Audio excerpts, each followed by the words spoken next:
in the WCW locker room, I guess you were, I guess at that point you were a veteran coming in. I guess you were on the other side, as not in Georgia. You were a veteran coming into all these new younger guys starting to come up. What were they like? Did they listen, or were they just? I guess did they just see all that money coming and they just really didn't care about listening and the respect value, or? Like I said, I'm kind of alone, and I didn't, everybody do what they want to do. I had not my clique. I have my brother, cousins. So I don't like the word clique because I ain't in no clique. Right. But we just went and did our business, and the ones that did want to learn, I mean, because I had a lot of people help me. I don't mind helping. That's the reason that, like I said, with these kids up here at ECW, I really do enjoy it because they all want to learn, and they show you respect. So I mean, it's good. Yeah. Was that the first time? I guess you were working a territory basically where everybody's making six figures and not working and scratching. And I get was that different? In a sense, or did everybody still treat it the same? Well, yeah, you just treat it the same. I mean, it's well, it's, I mean, you don't treat the same because if you go somewhere and you make $40, you can't go out and party all night, or you can't do this. So, I mean, it ain't the same, but, I mean, I never did think about it. I ain't never thought about it. I'm one of the type that I live day to day and it's all good to me. Yeah. And, I mean, it's, like I said, I mean, when I first started, I worked some shows and made $15. I wouldn't do that no more. But everybody starts somewhere, and I think that's where some guys.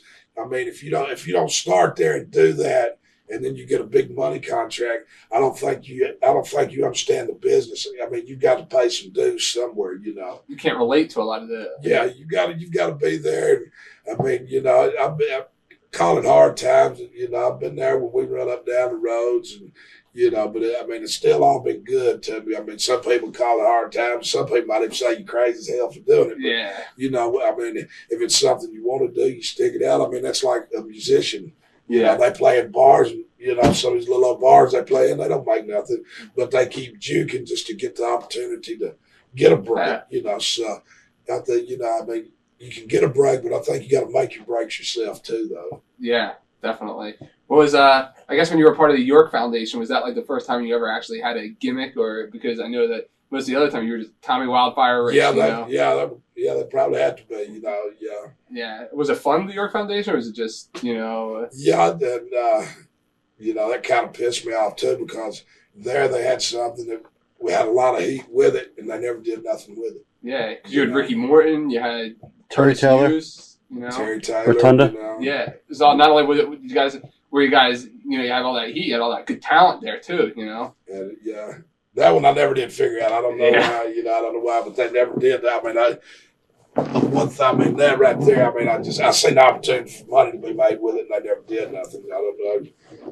Yeah. I don't know if Ricky probably had too much heat with him. I don't know. I know it could have been me. Not you, right? Yeah. So who was Jim Herd in charge at the time? Jim Herd. Yeah, he was. That's who was running when I went in. Was there a lot of heat with the wrestlers in the locker room, with the Jim Herd being in charge and not being really anybody that was involved in the business at all, and being, Yeah. You did your own thing. I had to say, I mean, I know, a lot of people didn't think too much of Jim Hart, but he was a nice man to me, Yeah. I mean, he treated me nice. And, I mean, it's, I don't know. It's like you said, they all making big money. They didn't care anyway.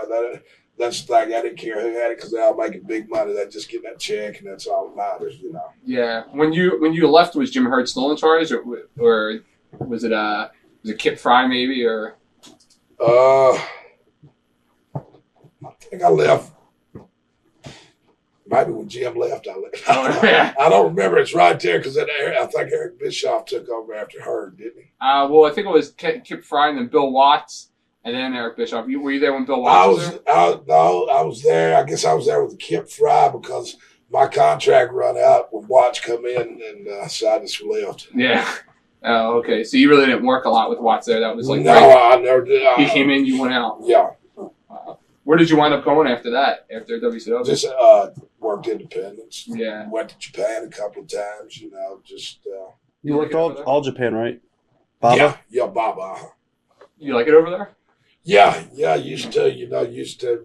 Back then, I thought I hated it. Now then, you love to go because that's the best deal in the world. I mean, you pay your money. You just got to get up, catch a bus, go do your job. There's no pressure. I mean, go work hard, do it, and people that really appreciate. Yeah, it's a different. I mean, the first time I went, I didn't understand. It's a different type crowd. I mean, they ain't like the people at home here. So it was first time I went. It was it's real different for me. But now I love to go, love the food. At first I went, I hated the food. Now then, I love to go just to eat the food. Yeah, it's that's great stuff. But I guess the next full-time territory you worked, I guess, was USWA, right? You wound up going back to USWA full-time. Yeah, I went there. Last time I was there, I think I was there about 10 months. And then it's when you were teaming with Doug Gilbert, right? You were teaming with Doug Gilbert thing. And PG-13 feud, right? Yeah, we did a little business with them too. That was good. What were they like? Were they hungry? Were they young and hungry? Yeah, they hungry. Yeah, they still hungry. Yeah. But they're good boys. Jamie Wolf, they're good kids. Yeah. Was the locker room like? Was the locker room a lot younger at that time when you went back, or? I guess you had Brian Christopher there. You had PG-13. You had what was Brian Christopher like? Is he another one that's hungry, or is he just is he like his dad? He's a hard worker. I mean, like I said, he's not one that I did a lot of running around with, but he seemed a lot better than his dad. All right.